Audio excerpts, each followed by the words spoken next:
Anong mensahe ang kailangang marinig ng mga Virgo sa period na to? Pwedeng nangyayari na itong magiging reading natin, or mangyayari pa lang.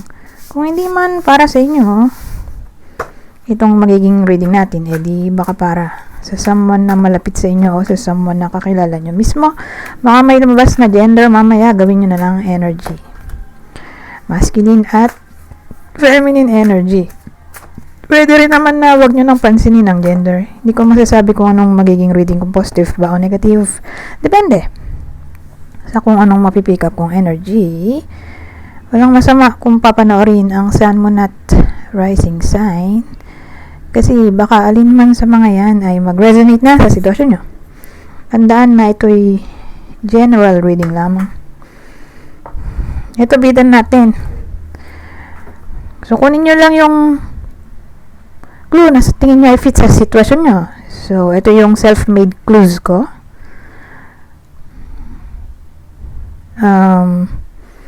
Page of Cups. Ano nga ba yung self-made clues ko? May boyfriend or girlfriend. Pero probably babae ito. Babae na tao o lalaki. Pwede rin naman sa lalaki kung introvert siya. Sabi, mamili lang kayo sa mga self-made clues na sa tingin nyo ifit sa sitwasyon nyo. May jowa siya o partner, pero hindi siya kasal. Wala ring anak. Hindi siya kasal. Diba? May partner, di kasal. Wala ring anak. Siguro maglalaro yung edad sa teenager. Teenager to 25 years old. Maputi.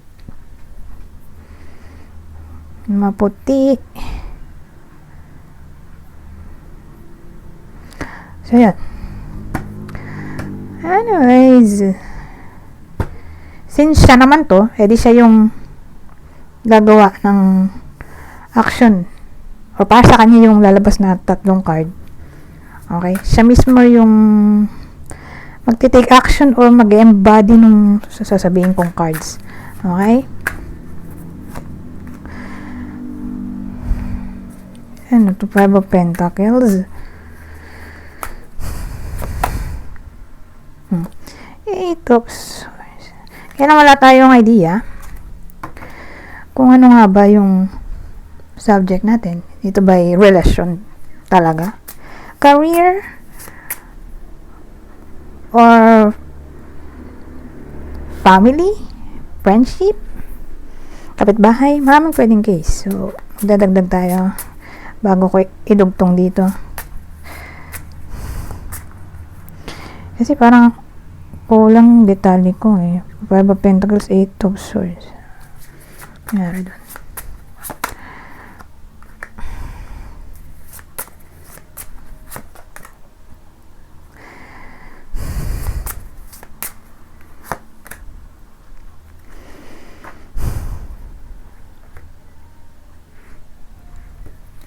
So again, ito yung bida natin. So dito lang tayo magpo-focus sa dalawang to plus ito.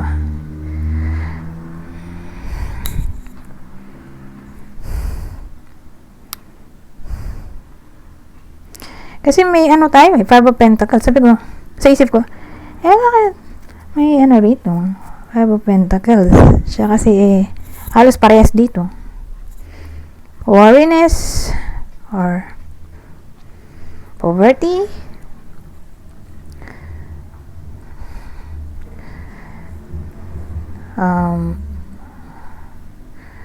Ano ba? Or may hardship na na-encounter yung tao dito na parang umalis. Umalis. 8 of Cups pala yun. 8 of Swords ay na-trap. Feeling trapped. Or may something na lumilimita sa galaw niya. Probably may obstacle. Kaya nabablock yung ano. May something na nabablock like action. So, Sa isip ko, anong pinaka-topic dito?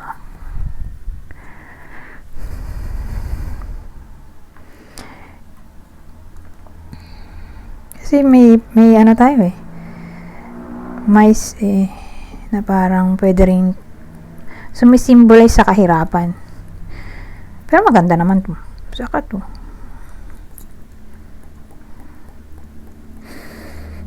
Pero kung pagdidugtungin natin to, saka to, tas yun.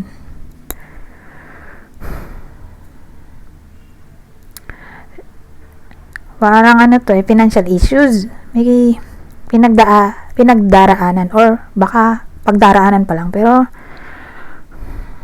more like financial issues to.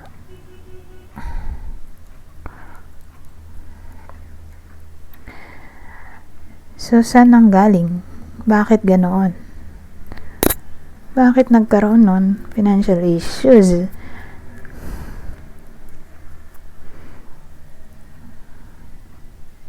May maluho kasi dito. Oh. May someone na maluho. Or malakas kumain siguro. At tumaba na dito. Or ano ba? Kasi pera rin to eh.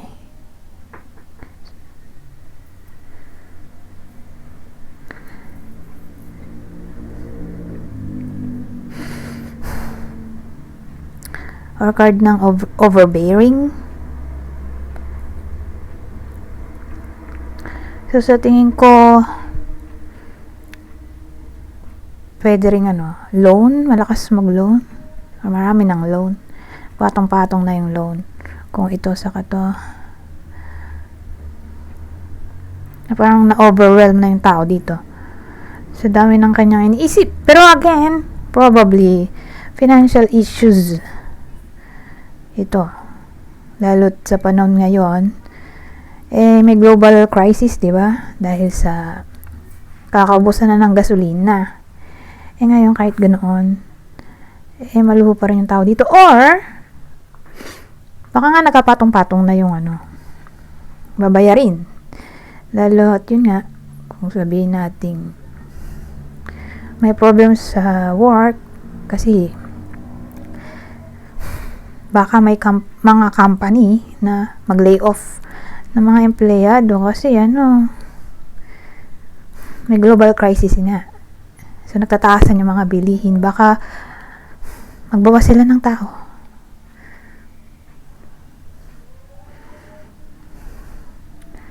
So, depende. Or baka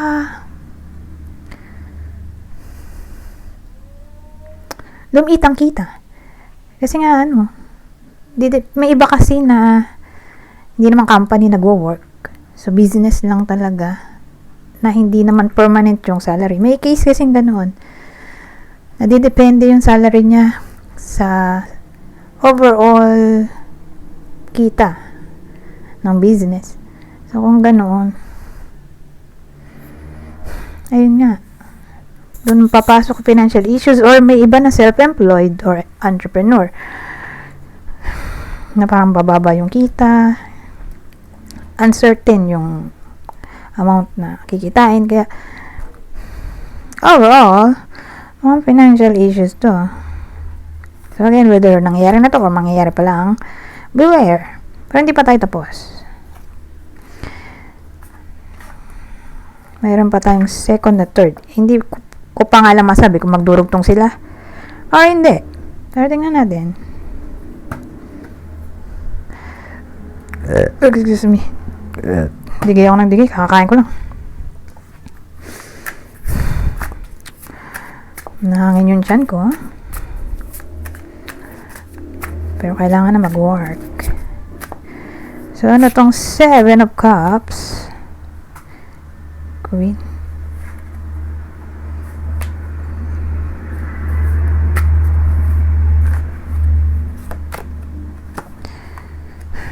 Two of Wands.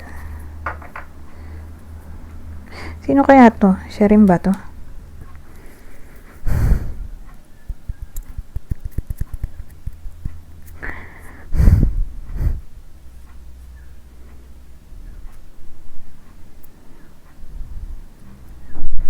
Two of Wands. Tingin ko siya rin to. Nag-level up siya from Page of Cups, naging Queen of Pentacles. Okay? Mas maganda yun. Naging matured siya dito. So, Seven of Cups, clarify ng Queen of Pentacles. So, from Page, naging Queen. Two of Wands. Pero again, Seven of, Seven of Cups. Well, kasi yung Seven of Cups natin, maraming meaning, di ba? Yan yung card na nagpa-fantasize ka, nag-imagine, nagdi-daydream. Pero ibang case, siya rin yung card ng creativity. Creativity or choices. Ngayon, dito nga itong Queen of Pentacles sa Two of Wands. Two of Wands. So, ang dating sa akin, magdidesisyon yung bida natin na maging teka lang creativity to.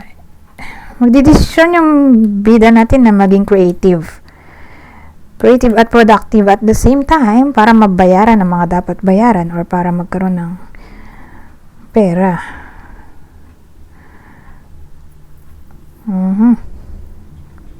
Magiging somewhat practical siya dito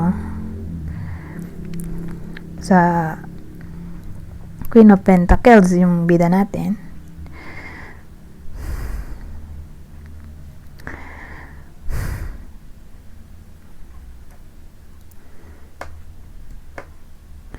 Yun lang. Wala na akong maisip.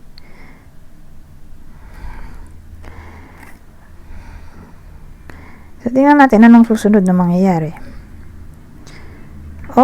Magician to, diba? Ito yung card ng manifestation. Pero, tingnan pa rin natin anong meaning yan. Pero tingin ko nga, base dito sa dalawang card, gagawa ng way. Marami siyang maiisip na kung ano-anong option dito sa Seven of Cups.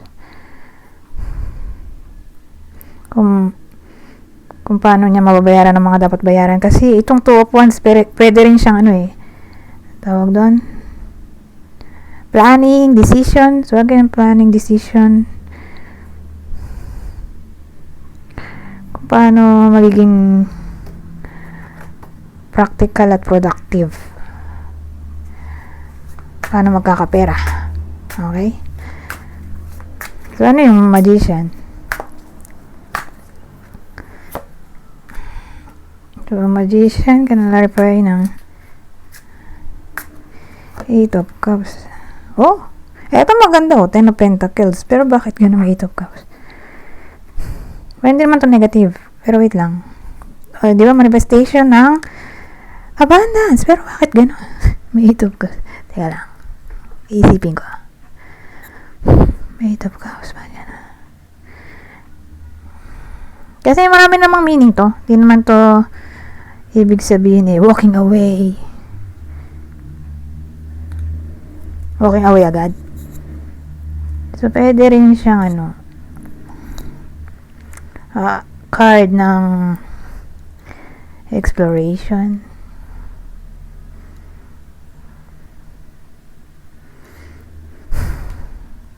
Kasi maganda naman to. Growth.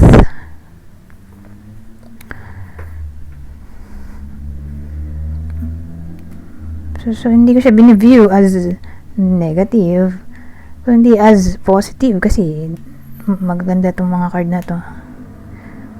So tingin ko, di ba kanina may Seven of Cups, marami siyang option, choices na pinagpipilian kung anong gagawin niya para kung paano siya magkakapera. At since nandun din naman yung Queen of Pentacles, dahil magiging practical siya, tingin ko maganda yung decision. Maganda yung decision o ibubunga ng decision niya. At maganda rin yung naging outcome dito. So, magician.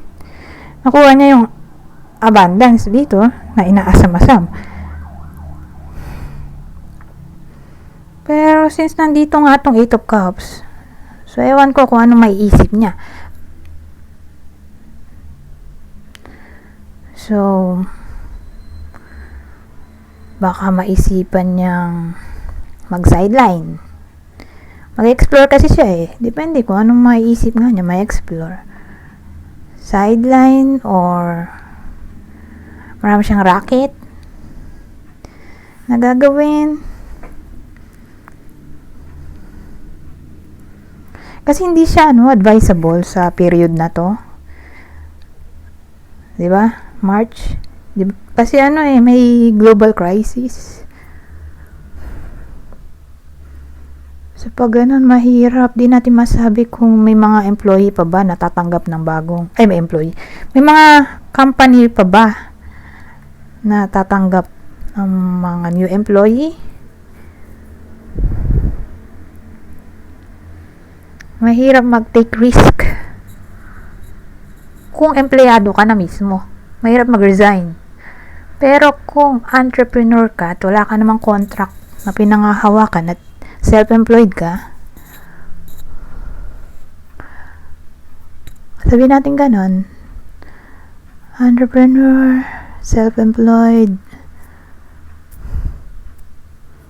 wala kang meron matawag dun freelancer, ayan, freelancer. So yun, entrepreneur, commission-based,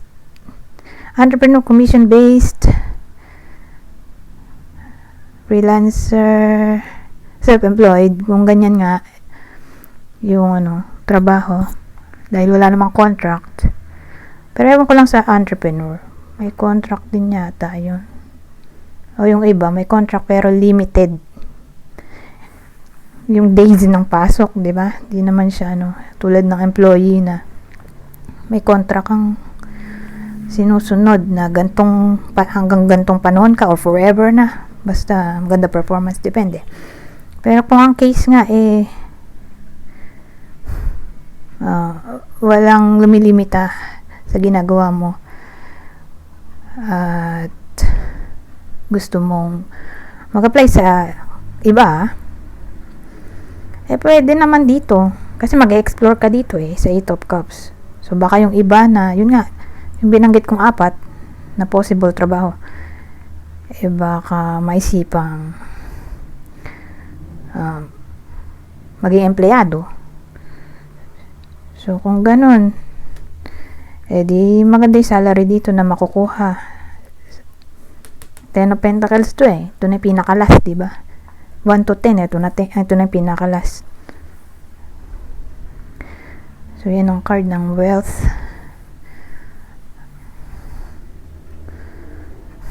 O big amount of money.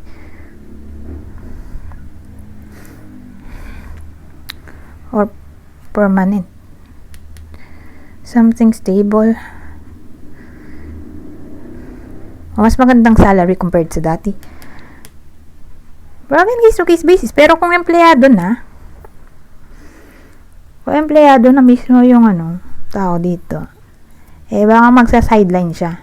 Kasi hindi nga advisable resign ngayon. Dahil hindi natin masabi kung baka mag-lay off yung mga company at hindi muna tumanggap ng mga bagong employee. Kaya mahirap mag-resign at mag-take risk, mag-apply sa iba. Sa panahon lang naman ngayon, hindi naman forever.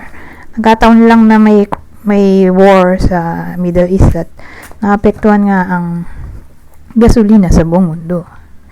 So mahirap mag-take risk dahil nga panahon ng kagipitan. Pero overall, dito sa last card natin, makukuha naman to Itong Ten of Pentacles. Okay, happiness. Parang na-manifest mo yung yung expected o mas better na outcome. Parang na-materialize yung fantasy mo na parang wish come true.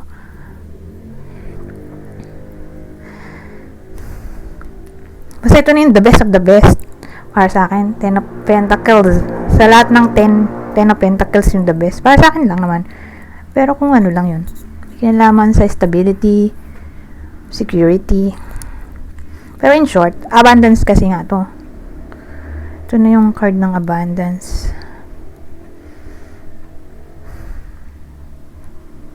So yun, magkakapera naman dito. Kaya lang,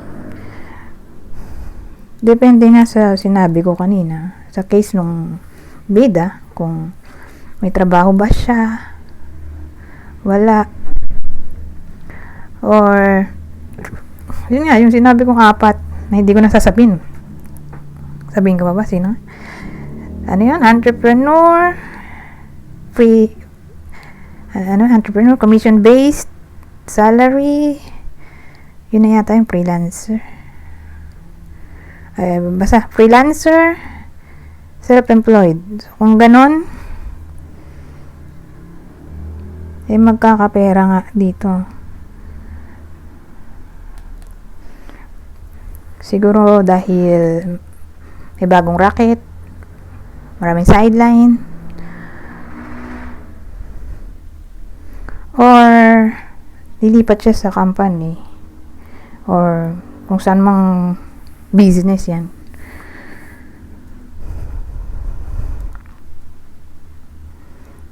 Pero kung empleyado, hindi advisable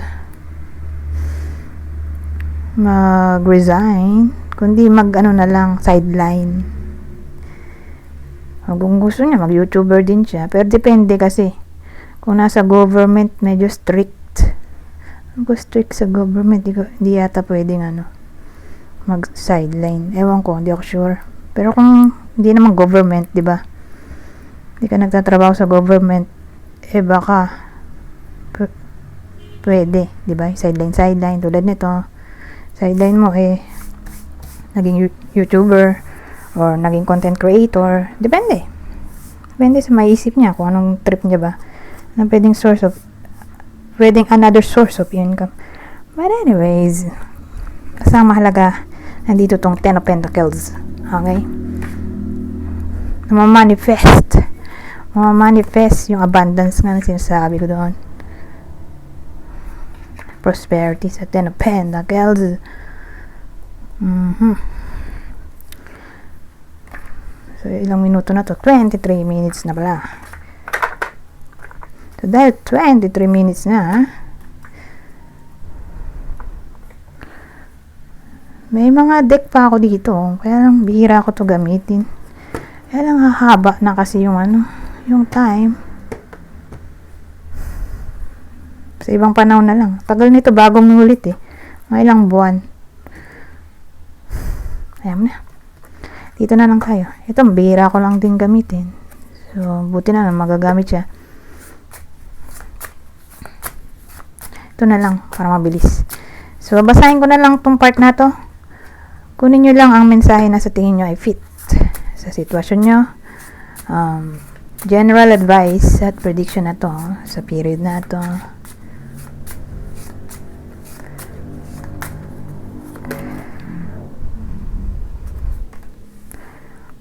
So, sabi, dito pala. Eclipse. Dance with your shadows. Discover hidden aspects of yourself in the darkness. Dito. Sabi, guidance. Seek guidance from within. The answers you seek are in the cards. At ang huli ay intuition. Sabi, embrace your intuition and the power of the feminine divine. Trust your inner guidance. Guidance ulit. Guidance. Anyways, hanggang dito na lang. Goodbye. For now.